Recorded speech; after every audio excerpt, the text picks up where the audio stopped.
आज का हमारा टॉपिक रहेगा इन्वेस्टिंग फॉर द फ्यूचर। अपने पैसे को काम पर कैसे लगाएं, कहाँ इन्वेस्ट करना है और कितने समय के लिए इन्वेस्ट करना है अपने टाइम होराइज़न को देखते हुए। और अगर इससे पहले आपने हमारा लास्ट वीडियो नहीं देखा है जो कि डेट मैनेजमेंट के ऊपर था, तो एक बार जाकर उस वीडियो को ज़रूर देखिए। ऊपर आई बटन में उसका लिंक दिया गया है। इन्वेस्टमेंट को हम 4 स्टेप के प्रोसेस में सीखेंगे। स्टेप बाय स्टेप कैसे अप्रोच किया जा सकता है। हमारा पहला स्टेप है अपने गोल्स को डिसाइड करना। सबसे पहले आप अपने गोल्स को डिसाइड करेंगे कि आपकी रिक्वायरमेंट्स क्या हैं, आप क्यों इन्वेस्ट करना चाहते हैं। तो गोल डिसाइड करने में हमारा शॉर्ट टर्म गोल जो कि आपका 1 से 3 साल के अंदर है, जैसे आपको कोई गाड़ी ख़रीदनी है, किसी चीज़ की पेमेंट करनी है आपको। तो अगर आपका टाइम होराइज़न 1 से 3 साल का है तो आप ज़्यादा रिस्क नहीं ले सकते, इसीलिए उस हिसाब से इन्वेस्टमेंट को आपको करना है।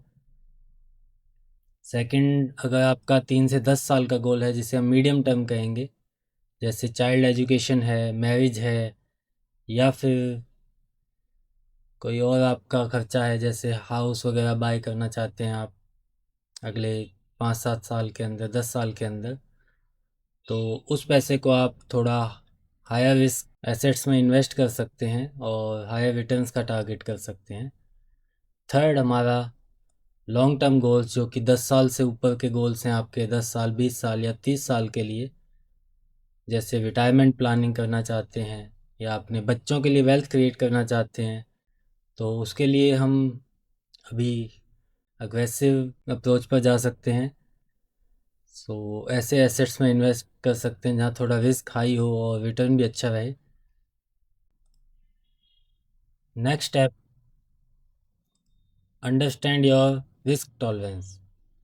अपने रिस्क टॉलरेंस को पहचानना है हमें कि हम कितना रिस्क ले सकते हैं। तो ये सवाल आपको खुद से करना पड़ेगा। सबसे पहला आपका आता है टाइम होराइज़न। आपका टाइम होराइज़न कितना है, जैसा हमने लास्ट स्टेप में डिस्कस किया टाइम होराइज़न को।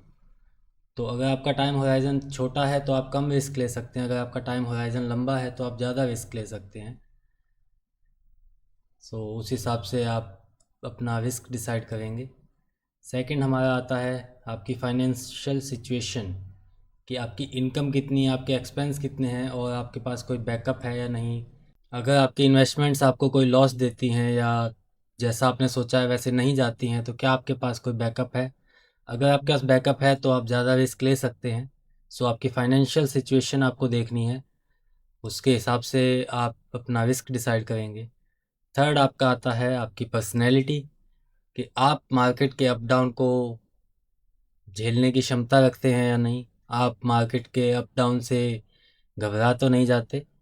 सो अगर आप स्टेबल रिटर्न चाहते हैं तो आप उस हिसाब से इन्वेस्ट कीजिए, और अगर आप मार्केट के अप डाउन को झेल सकते हैं तो आप थोड़े रिस्की एसेट्स में अपने पैसे को डाल सकते हैं। हमारा थर्ड स्टेप आता है डाइवर्सिफाई योर इन्वेस्टमेंट। तो डाइवर्सिफिकेशन सबसे इम्पॉर्टेंट टेक्निक है अगर आप रिस्क को कंट्रोल करना चाहते हैं।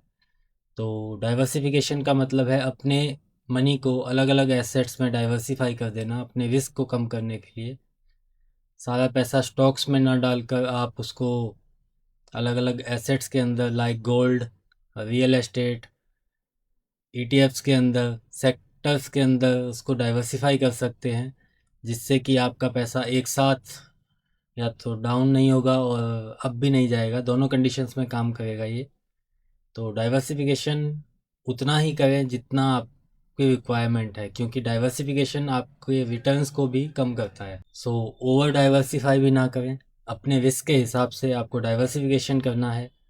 हम स्टॉक्स में, अलग अलग एसेट्स में और इवन ग्लोबली भी इन्वेस्ट कर सकते हैं। ज्योग्राफिकली डाइवर्सिफिकेशन भी किया जा सकता है, लाइक इंडिया के बाहर भी आप इन्वेस्ट कर सकते हैं।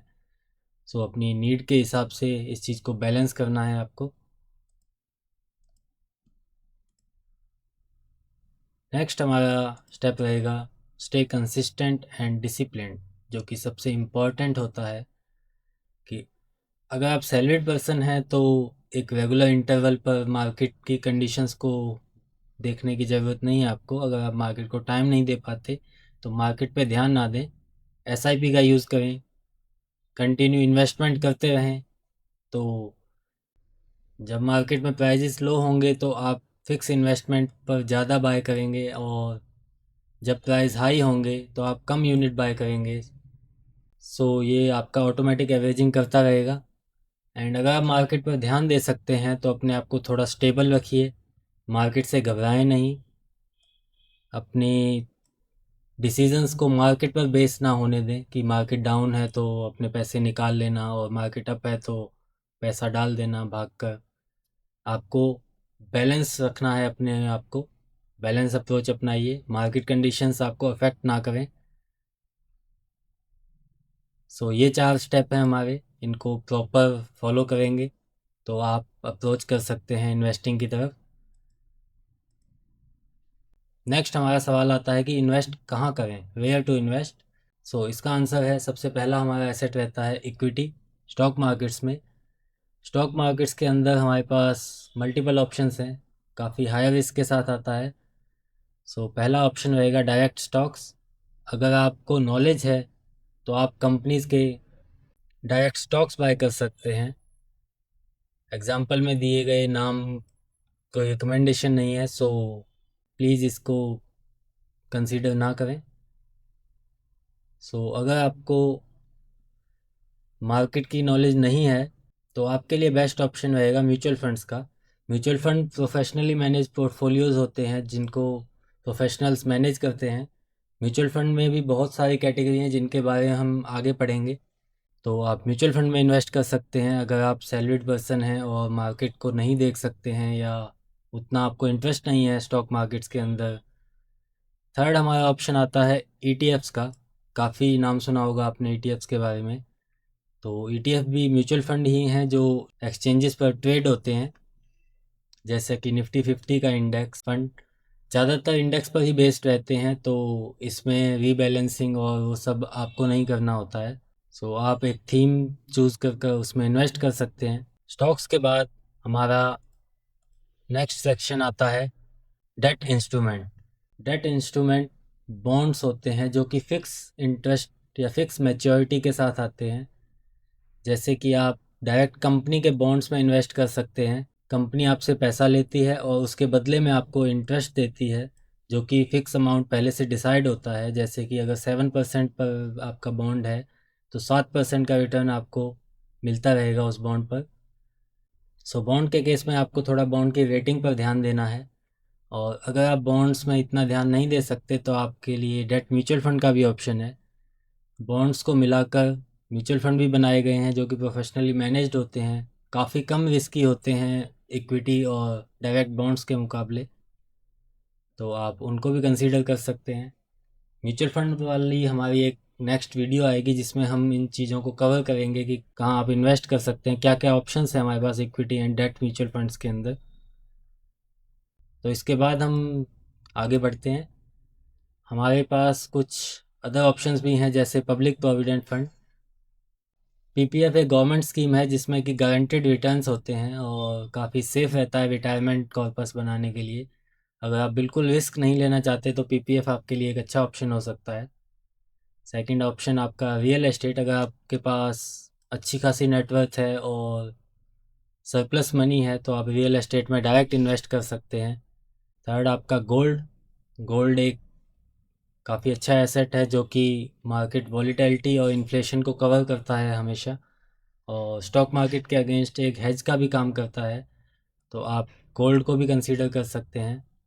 एंड इसके बाद आता है फिक्स डिपॉजिट, जो कि जीरो रिस्क के साथ आता है, नियर टू जीरो रिस्क कह सकते हैं हम, जो कि सेफेस्ट इन्वेस्टमेंट माना जाता है और फिक्स मैच्योरिटी के साथ आता है। हालांकि फिक्स डिपॉजिट के ऊपर काफ़ी सारे वीडियो आपने देखे होंगे कि एफडी में इन्वेस्ट ना करें या एफडी सबसे बेकार इन्वेस्टमेंट है, बट ऐसा नहीं है।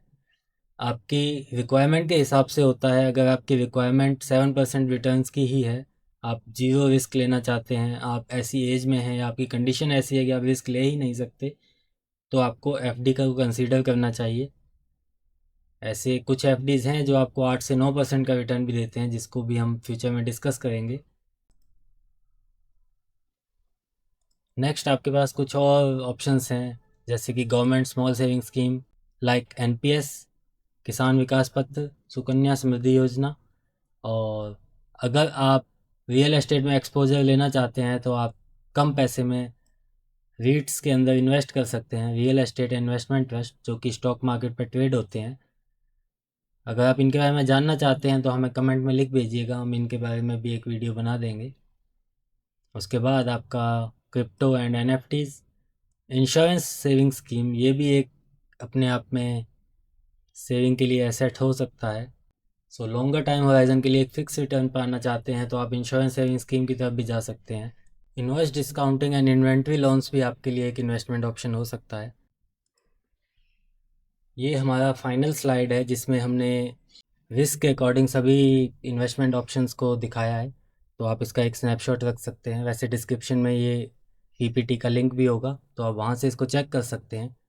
सो लोअर रिस्क में आपके ये सभी एसेट्स आते हैं, थोड़ा मीडियम रिस्क की तरफ जाना चाहते हैं तो आपके पास दूसरे एसेट्स हैं, एंड हायर रिस्क के लिए अलग एसेट्स हैं। इनके अलावा भी अगर आपके पास कोई ऐसा एसेट है जो हमने यहाँ मिस किया है जहाँ हम इन्वेस्टमेंट्स कर सकते हैं, तो वीडियो के कमेंट में ज़रूर लिख भेजिएगा, हम उस पर डिस्कस करेंगे। सो मिलते हैं किसी नेक्स्ट वीडियो में। तब तक के लिए अगर वीडियो पसंद आया तो वीडियो को लाइक कीजिए, चैनल को सब्सक्राइब कीजिए, एंड फ्यूचर में आपके लिए कुछ और ऐसे वीडियो आने वाले हैं। डेट मैनेजमेंट के ऊपर हमने जो लास्ट वीडियो बनाया था उसका एक कैलकुलेटर भी आने वाला है, जिससे आप अपने लोन्स को मैनेज कर सकते हैं। सो तब तक के लिए थैंक यू।